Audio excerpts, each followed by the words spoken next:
Many years back, I was supposed to write this article, and I contacted about 43 surgeons from 11 neighboring countries, asking them questions about nutrition. And as expected, though not as desired, most of them never answered these questions. Some of them talked about my family and their family.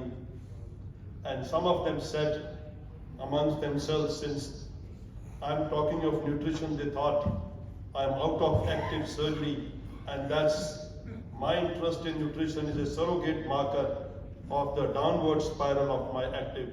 There is more which is said in the unsaid.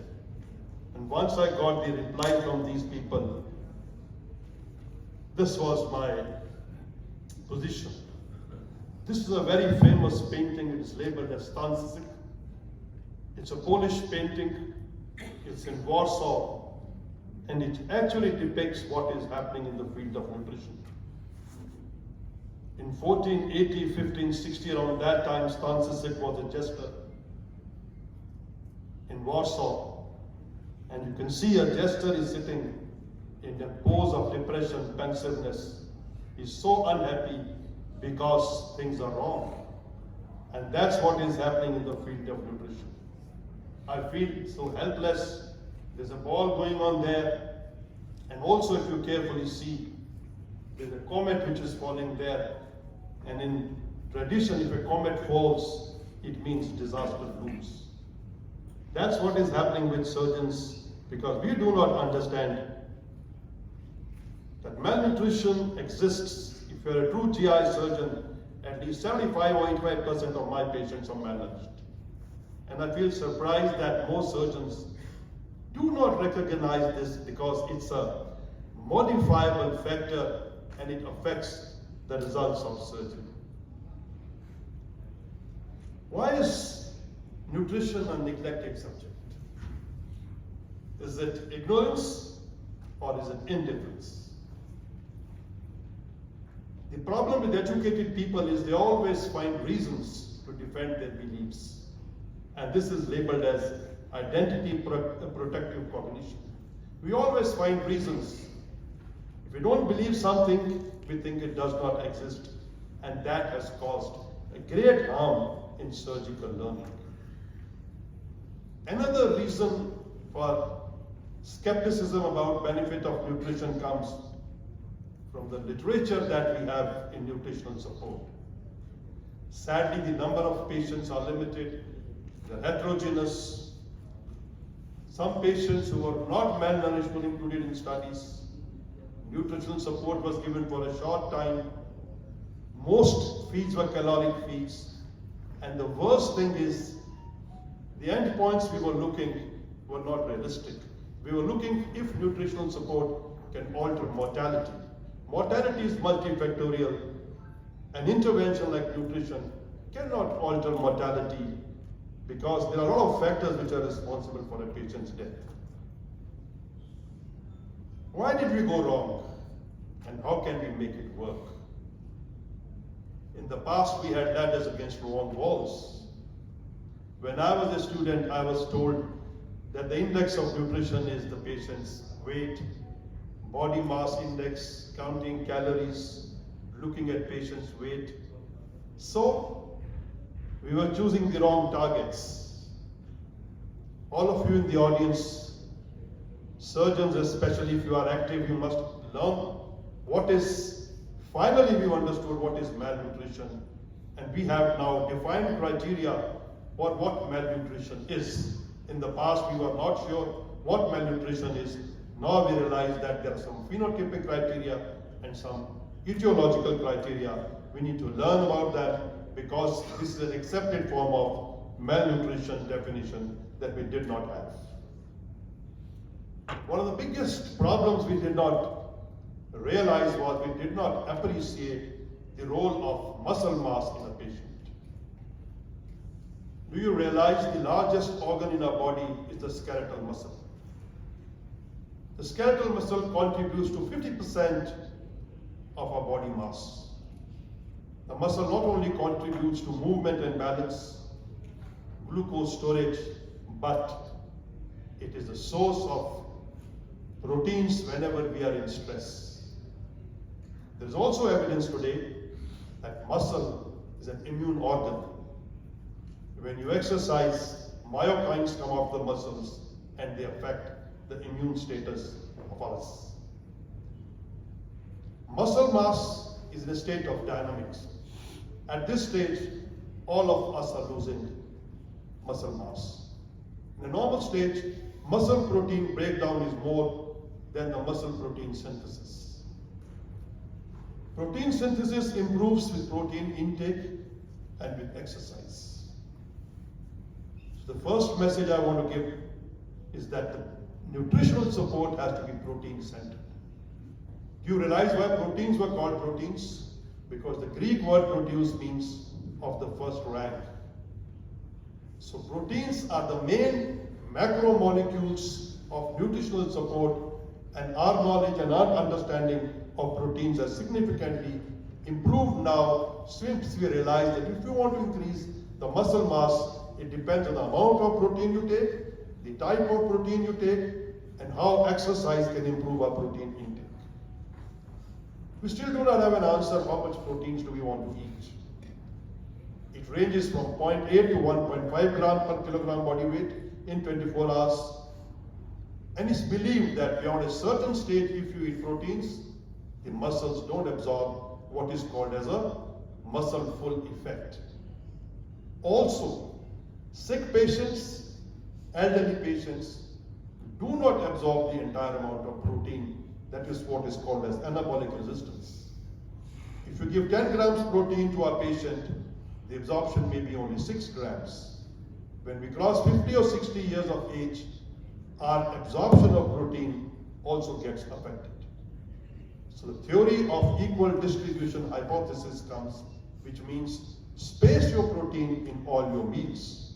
But like all good things in science, everything gets challenged. Recently, a study was published that this is not true. That if you even give a large amount of protein to an individual, that can be consumed. And you know what is interesting about this study is the trigger for this sort of research to these authors came from looking at snakes. You know, snakes can eat a lot of proteins. They might eat once in 10 days, and that protein intake is enough for them to sustain for 10 days. So the authors of this paper said, if animals can do that, why can't it be studied in human beings? But we must remember that data comes from normal individuals in patients. That may not be true. How do we determine the quality of proteins? It depends on what are the level of essential amino acids and how is the digestibility of the protein. Generally, animal proteins are better than plant proteins because animal proteins have more essential amino acids than plant proteins have. But remember, animal proteins are not good for the environment because to produce 1 gram of animal protein, you have to use 6 gram of the plant protein. So there's a tip of balance that animal proteins do better but are not good for the environment. Another realization is that if you have to improve the intake of proteins, the anabolism, some exercise has to be done. How exercise works on improvement of protein digestion is a big topic. But realize that basically it works by working on the mitochondria. The biggest density of mitochondria in our body is in the skeletal muscles. I recommend all of you to read this book about mitochondria because the most poorly studied and important organ in our body are the mitochondria. If you want to live long, you must work on your mitochondria because they are the real power sources of the cells, and mitochondrial improvement can improve longevity. All of us sitting in this hall are losing our muscle mass. As we grow older, we lose muscle mass and we become sarcopenic. Sarcopenia may be age-related or may be disease-related. In India, we had the problem, we had no baseline how to determine sarcopenia. So we published the first study where, because as surgeons we do CT scans for all our patients, if you study the psoas muscle thickness, you can have what is the status of the psoas muscle in Indian population. So we define that it's the quantity of the psoas muscle and the quality of the muscle. You can see these days on a CT scan and determine the presence or absence of sarcopenia. And sarcopenia in cancer patients is a very important determinant for long-term outcome, for complications, for tolerance to chemotherapy, and ideally should be included in the prognostic markers of treatment for a cancer patient. The problem with us as surgeons, we do not realize that nutritional support should start the moment we see the patient. It should start the first time the patient meets us and should continue till the patient gets discharged. Conventionally, we have been only giving nutritional support when the patient gets operated. And that's how the concept of prehabilitation, which is an umbrella term for using various modalities like nutrition, exercise, psychology support before the patient gets operated. It's like preparing yourself for a battle or a marathon, building up reserves so that patients can tolerate surgery. The data regarding prehabilitation is encouraging, though it's not possible to say definitely that it improves outcomes, because we do not have a standardized way of rehabilitation. We still haven't defined what sort of exercises should be done. But most of us who are using prehabilitation believe that by using these techniques, we can decrease the length of stay of the patients. We do not realize that patients who are critically ill are different from patients who are starving. Starvation is a hypometabolic problem, whereas sepsis or critical illness is hypermetabolic. When you are fasting, you burn glucose as fuel. But once you are septic, you burn proteins as fuel. And since the amino acids come into the circulation, these amino acids in the circulation are the reason why you have elevated CRP or haptoglobins, which are marker of sepsis. And also at that time, the liver produces less albumin, what is called as the hepatic reprioritization. That's why albumin is not a good marker for the nutritional index, because it's a marker of sepsis. We assume that in the sick patients, all that is delivered is absorbed, all that is absorbed is used, and all that is used goes for anabolism. That is not true. In a patient who's septic, who's sick, we have a tendency to feed them. But these patients have anabolic resistance. If you feed them, they may die because of overfeeding, refeeding syndrome, and the risk of autophagy. A very interesting phenomenon in nature is, whenever we fall sick, you must have realized we lose our appetite. Why does it happen? Because appetite is a stimulant for autophagy. Autophagy is a body's protective mechanism to wash your dead cells, to get back new cells. So the belief is that whenever you have a patient who's septic, there's no harm in waiting for nutritional support for 48, 72 hours. Don't suppress autophagy. Let these patients be on a very small amount of nutrition so that the body defenses can take over. And this interesting study, which was done in a couple of Belgian and French hospitals, over 1,200 patients, showed something which is contrary to popular belief, that patients who were given early nutrition, mortality in those patients was higher. So in patients who are very sick, don't be too aggressive in feeding them, because overfeeding leads to mortality. Generally, it is believed that if your CRP is over 100, in these patients, nutritional support might possibly harm these patients. So it is a degree of inflammation which drives mortality, not the type of infection. It is a belief in a country like India, doing a feeding jejunostomy can be life-saving. We believe feeding jejunostomy is essential in patients who have perforations, or for some reason we believe will not be able to eat, because enteral nutrition definitely helps these patients, and there's a lot of evidence today that when patients are fasting, the gut bacteria change. It's just like when you become poor, some of your best friends leave you. Same way that's happening in the intestines also. When patients become septic, the same bacteria which were helping us become dysbiotic, use of antibiotics, lack of enteral nutrition, all these things convert these bacteria into problems, and that disturbs what is called as the gut muscle axis. Could you ever believe that the bacteria in our gut are responsible for our muscles? What happens is when you have those bacteria get into dysbiosis, the permeation of the intestine gets worse, there is systemic inflammation, and we know that inflammation destroys muscles. So the gut bacteria are being realized as a great source of maintaining the gut viability in patients who are critically ill. The big question to answer is, has nutrition support altered outcomes? The answer to this is, nutritional support has decreased the length of stay, possibly improved the surgical site infections, possibly decreased nosocomial infections.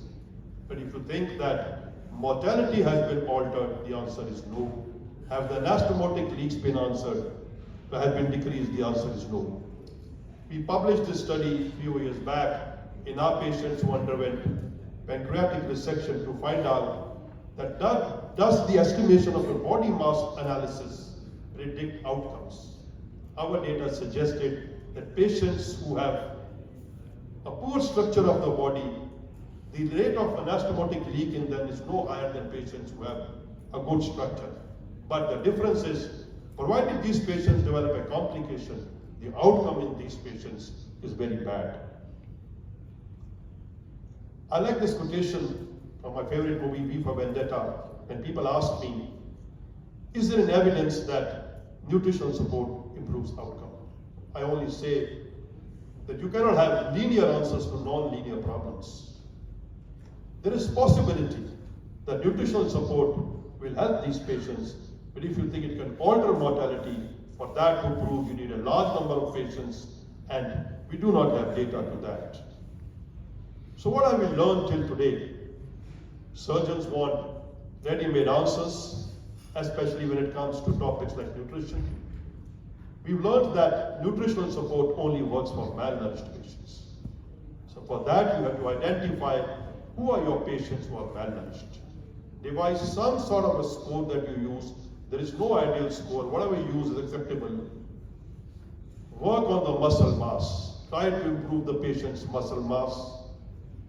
Nutritional support should be protein-centered. It should start early. We make our patients exercise regularly. We give them 1 liter bottles of Coke filled with water and try them to do some exercises. We can't give them dumbbells because if it falls down, they break their foot. So some sort of an exercise we make them do. Nutritional support can reduce morbidity, and in critically ill patients, it should be very carefully instituted. One should not be too aggressive in feeding these patients. This is what is called as the circle of effects. Stephen Covey popularized it, but actually it was published by, first described by Kurt Lewin in 1940. Kurt Lewin was an American cognitive psychologist. He was born in Poland, then he went to Germany, then he came to America, and he devised this very nice circle that when you want to have a problem, how do you address it?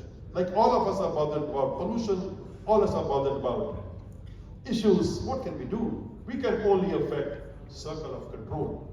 Since I was concerned about nutrition, I wanted other surgeons to be involved in this. What could I do? So what I thought was, I will use the bandwagon effect. Like they say, if one dog barks, other dogs also start barking. So we started barking and we started publishing papers on nutrition. So we published a lot of articles on nutrition, and people who were jealous or envious of me they also started publishing articles. So that's how it leads one to another, and to popularize nutrition, that's what we could do. This is my last slide, one or two slides, that there is a lot of literature today that people who are smart are not the ones who have high IQ or who read a lot. People who are smart, are intelligent, are more curious. So the biggest driver of wisdom is curiosity. So even if you do not believe in nutrition, at least be curious about nutrition. And once you are curious about nutrition, this is what happens. It's one of my favorite paintings. It's by a Spanish painter. It's called Escaping Criticism. But I believe what this painting tells is, for surgeons whose cerebral rigidity quotient is so high, losing an illusion is better than finding a truth. Just because you believe nutrition does not work, it's not true. Our problem is our confirmation bias. We seek, research, interpret information that suits us, and that causes greatest harm to us. Thank you so much for giving me this opportunity.